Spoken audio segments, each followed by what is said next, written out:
During the Industrial Revolution, rural societies decreased in population, environmental conditions improved, and became more connected to other areas, while urban societies increased in population, worsened in living conditions, and became more suburban. Rural farmers worked land for wealthy nobles, grazed animals, and produced needed materials. They rarely grew enough to make a living, but they traded the few goods they made for those that they were unable to produce.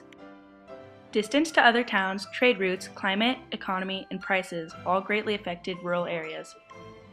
People were often malnourished and poor. Manufacturing was not big, work was hard, and people had little pay. Cities were small and there were a few factories. Most of the urban population were wealthy nobles. Farms were only producing enough to survive, with little surplus. Lords began to take over farmland and started the agricultural revolution. With lords taking over, people lost their independence and grew sick of the low-profit, hard farm work. People left farms and rural land to find easier work in the cities and factories. They wanted to start a better life. Most of the population left. In 1820, 80% of the population lived in rural areas. In 1850, only 50% did.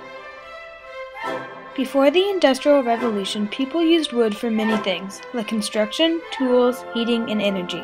Large use of wood as fuel caused vast deforestation. Entire forests were cut down. With the Industrial Revolution, people began using coal and stopped using as much wood. They used coal for fuel and iron and steel for tools and construction.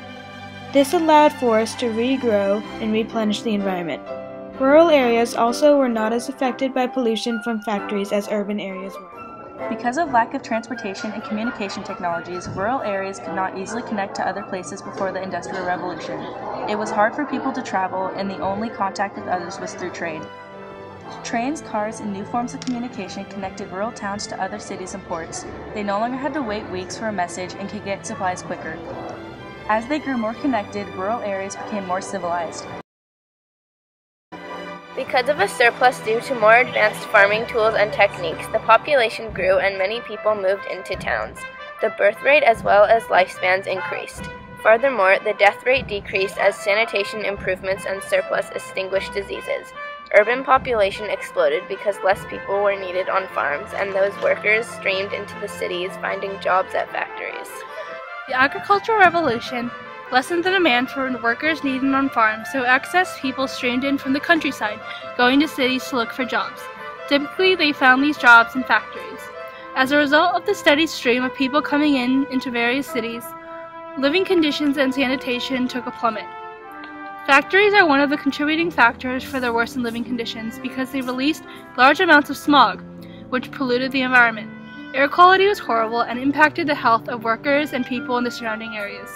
As cities grew in size and developed, many systems were implemented to lessen the waste that accumulated.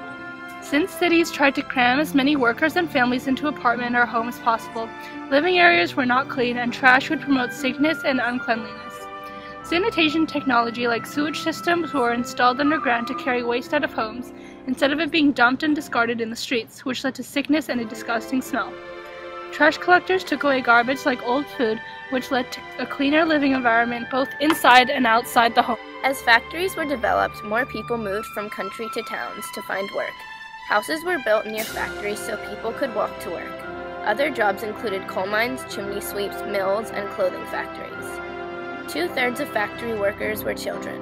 They started working as young as 7 to supply money for their families. Children worked 14 to 16 hours a day with little break time. They were often treated badly by their supervisors. Cities also expanded to accommodate the rapidly growing population. Builders and city planners created new neighborhoods with apartments and large paved roads and boulevards, which were bigger in comparison to the slim and damped cobblestone pathways of before. This also contributed to the developing social status in urban areas.